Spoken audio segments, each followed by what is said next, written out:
Now it's time for everyone's favorite part of the video, the content warning. This video contains content. Some of that content is about eating disorders and fat phobia. Before we get started, let us address the elephant in the room. I used the wrong guard on my razor, and now my luscious beard has now been reduced to the fuzz of a particularly dark peach. I don't like it. You don't have to like it. It's a thing that happened. We're gonna get through it. You're gonna have to deal with a bit more double chin today. That's all we can do. Everyone knows I have bad self-confidence. That's evident from the way that any part of a video or a stream where I don't have a script to stick to, I start stammering and get really self-conscious. Watch, I'll go off script right now. Fuck, why did I write this into the video? I have nothing. I have nothing to say. I don't have any jokes. I thought I would think of something funny in the moment. I didn't. And we're back. I'm also a tinkerer by nature. I like to find little tips and tricks to make my life easier. There's some part of me that just assumes that everyone else knows how to live right, and if I learn from them, then I will become better, and my life will be more manageable. And that makes me very, very susceptible to lifestyle marketing. The association of products and services with the lifestyle the consumer wants to be living. I eat a lot of protein powder, even though I probably don't need to, because if I'm going to exercise, I want to feel like I'm a good exercise boy. And I'm eating the same thing that fit people eat, so therefore I must be doing a good job. Hey, here's a handy tip from me to you. Mix blueberries into your protein shake, and then you can pretend you're drinking the blue milk from Star Wars, like from that tit alien.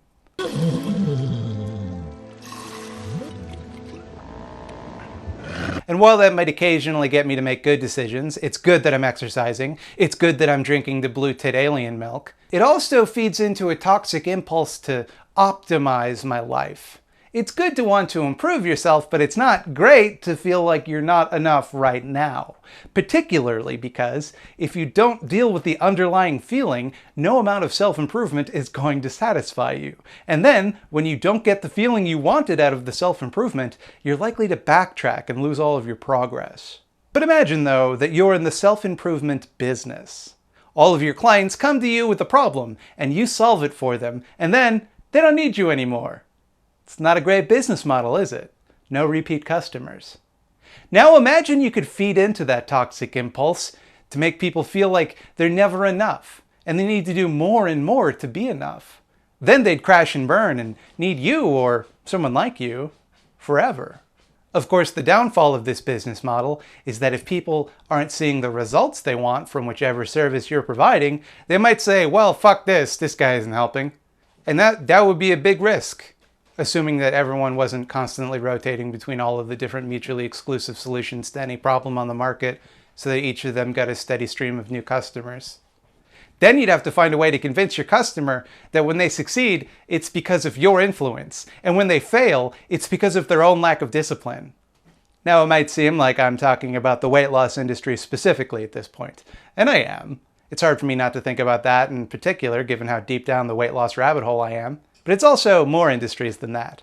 Financial planning, emotional self-help, health supplements, the food industry, education, even parenthood or family life are not safe from these kinds of emotional manipulation. Oh hey, that reminds me. Everybody welcome Grumbletum, the folksy woodland critter who feeds on likes, comments, and subscriptions to ThoughtSlime and ThoughtSlime videos. That's what I do with them.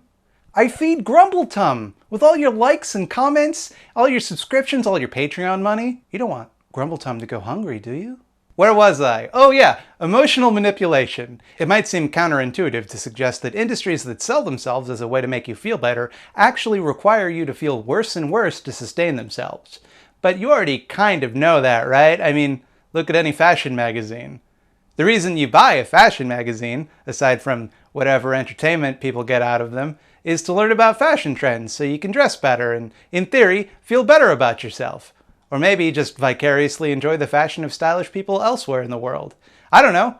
I don't really buy fashion magazines, or know anyone that buys them. But I know that the purpose of them certainly can't be to feel worse about yourself. You can do that for free. Just log on to Twitter. But then when you actually look through a fashion magazine, you see supermodels and celebrities who are already in the top 1% of conventionally attractive people, and they've been airbrushed and photoshopped to hell and back to be impossibly thin, impossibly unblemished, and free of any wrinkles or stretch marks or wedding rings for some reason. And you start to think, wow, I look like a garbage pail kid in comparison. Even if you intellectually know that these photos are not realistic, it's hard not to compare yourself to them. It's hard not to feel bad when you compare yourself to Chris Hemsworth or Rihanna. And it's a lot harder when they've been carefully photo manipulated to look even more unattainably attractive. Stop me if you've heard this one before. Dave wants to get diesel. Dave wants to be called Dave the Rock Dave. So Dave signs up for a gym membership, starts reading a bunch of fitness guides, starts tracking his macros, eating clean, and lifting weights, doing all the stuff you're supposed to do to get jacked and stacked, especially in the back. For about a month. And then Dave sinks into a deep depression, eats a bunch of pizza, gives up on getting diesel, and feels like shit about himself. Then a few months or years go by, and then Dave decides to go through the entire cycle again. Does that sound familiar to you? I've done this more times than I can count, personally. I'm doing it right now, by the way. I'm really hoping that in a couple of months I don't do the exact same thing, but if history's anything to go by, I probably will. I don't know. I can't see the future. I can't even imagine the future. I used to think about it a lot, but now, whenever I close my eyes, all I see are stars in the night sky getting closer and closer and closer, until I realize those aren't stars. They're eyeballs.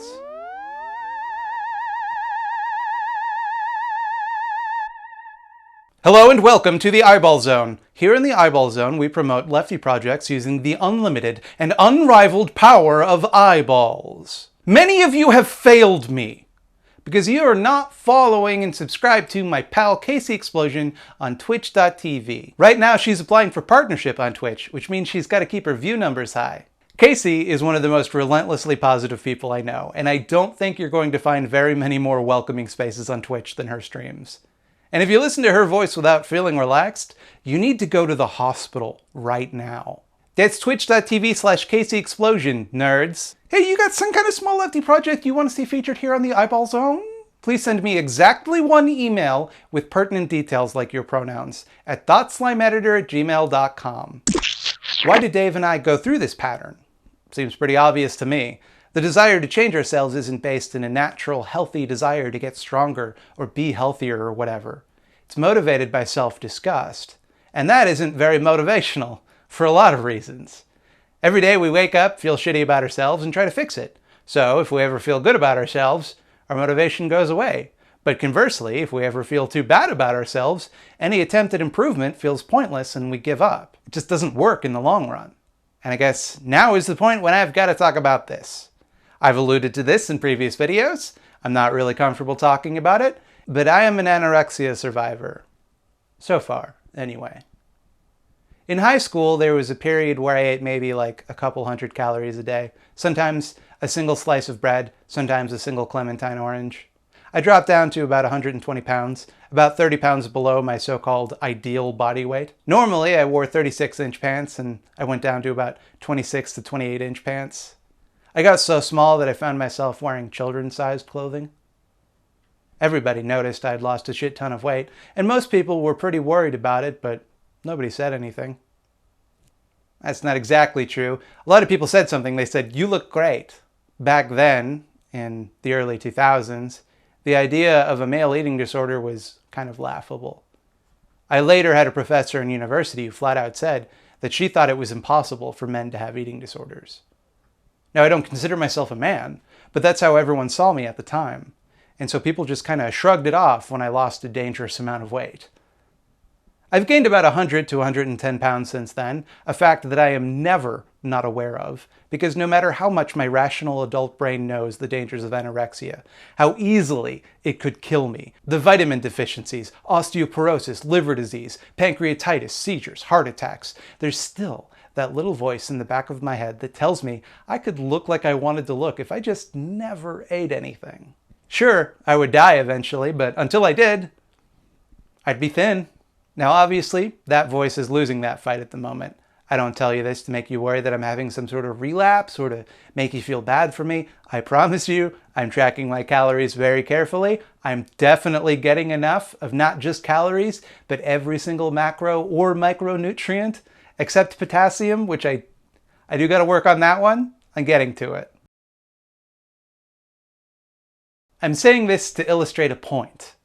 I'm so unsatisfied with the way that I look that I find it difficult to fight off the urge to fatally restrict my caloric intake. Such is the feeling of self-disgust that I have internalized from a lifetime of fat-phobic media and advertising. And I don't think anybody sets out to give kids anorexia. You just want to sell gym memberships, so you put a muscly person on the ad for your gym. Or maybe the focus group who tested your ad said that the girl with the slimmer waistline made them want to buy your jeans more. Hey, this guy's supposed to be a superhero in this movie, so he's got to have a superhero physique. That just makes sense.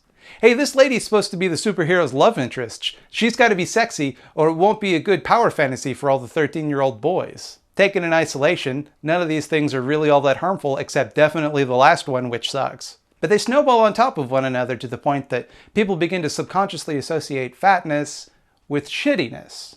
If you want to sell soap or some shit, you're not going to show the soap buyers in your commercial living in a small, shitty house. You're going to show them in a large, impeccably maintained McMansion. If you want to make a TV show about a group of hot 20-somethings making it on their own in New York City, you're not going to show them in the tiny studio apartments that real hot 20-somethings making it on their own in New York City can afford. You're going to show them in the coolest and biggest apartment anyone's ever seen, because it just makes for better TV, doesn't it? And besides, it's easier to fit all the cameras in, so win-win, right? So you start to associate smaller apartments, or worse living conditions, or just being poor with shittiness. So everyone in all mass media is super good looking, able-bodied, well-off financially, and no matter how socially maladjusted, easily able to pair off in a heteronormative couple with an equally maladjusted person of the opposite sex. In a media environment like this, it's really easy for marketers to make you feel like shit for just being a normal person, which is exactly where they want you. Most Americans are overweight. Most Americans on TV are not. Most people are middle-range attractive, kind of by definition, but most people on TV are real good looking. Everyone on TV is impeccably well-dressed at all times, because they're not buying clothes on a regular person's budget. They're wearing clothes on the wardrobe department's budget. And even then, they're probably getting free clothes from major brand name outlets, or outright being paid for product placement to put clothes on the actors in the show in the first place. The purpose of marketing is to make you want to buy something, naturally. And the only way to make someone buy something is to make them feel like they need it. People don't have a lot of money. They tend to be judicious about what they spend it on. Usually, anyway. It's easy to sell, like, a hamburger, in theory. This hamburger will taste good. That's the benefit of this particular hamburger. That's what we're offering you. Uh-oh, all of the other hamburgers are saying that they taste good. What's going to set our hamburger apart? Our hamburger is for big, tough boys, not pussies. You want to be tough? Eat the Beef King hamburger only at Hamburger Town, or your wife will leave you for somebody man enough to eat this tough, tough hamburger. Some products, though, the benefit isn't as clear, or sometimes there's just no benefit at all. What do you do then? Stop selling your product? Work out something that people will want more? Fuck that. That's a lot of work. Just convince them that their life sucks and they can only fix it by buying your shit. Buy our gum. Our gum isn't a gum, it's a mood. And that mood is chill vibes only. No wonder you're so fucking stressed you're not chewing nutritionally inert bits of plasticized matter that slowly release artificial fruit flavor into your mouth over time. Plus, you probably chewed it when you were a little kid. Remember how good it felt to be a little kid? Buy our gum and you can feel that way again. You'll feel safe. You'll have time to watch all the cartoons and play all the video games you want. It's the gum. It's not the creeping inevitability of the grave. It's because you're not chewing the gum that we made. If you weren't stressed, how would someone sell you stress relief? If you were satisfied with your job, how would anyone sell you career advice? If you were happy with your body, how would someone sell you a fad diet or ridiculously useless fitness product? Or a supplement that would do nothing even if it actually contained the substance it claimed to, which it probably won't. In a media landscape that is funded largely by advertising, it's necessary to keep you miserable at all times, to blast you with constant reminders of the things that suck about you, all of the things you need to improve, and all of the unhealthy coping mechanisms that ultimately exacerbate those problems, but will make you feel better for like a second, so you deserve it. It's a little treat for you. You know what? Binge drink that Budweiser if you want. It's self-care. That's what self-care is. It's when you do something bad for yourself because it feels good in the moment. When you think about it, making unhealthy or reckless choices is kind of healthy and kind of responsible. So am I saying that you shouldn't ever eat anything unhealthy, or you don't need to wear nice clothes, or you need to live like an ascetic monk? No, not really. I mean, I think we should all try to be conscious of the products we consume, but that's not my point. My point is that we should try really hard to sort out which things we actually want and which things we think we want because someone told us we'd be worthless without them.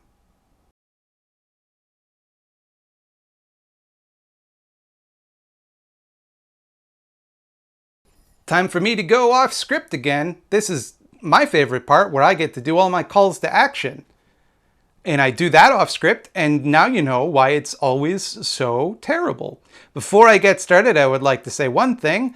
If I'm going on vacation in a couple weeks, if you could send in some questions for me, I'm going to do a little Q&A to put up while I'm on vacation. So send me your questions. Use the hashtag... Oh, should have thought this through. Use the hashtag slime question to ask me a question. Fuck, what am I doing? Did you know that on Patreon, that's where I get paid? So that's a good place to go to pay me if you feel so inclined and are so able. But if you can't, here's another thing you can do is you can subscribe and you can hit the like button. All of those things feed Grumbletum, the lovely little woodland critter, and he's so hungry.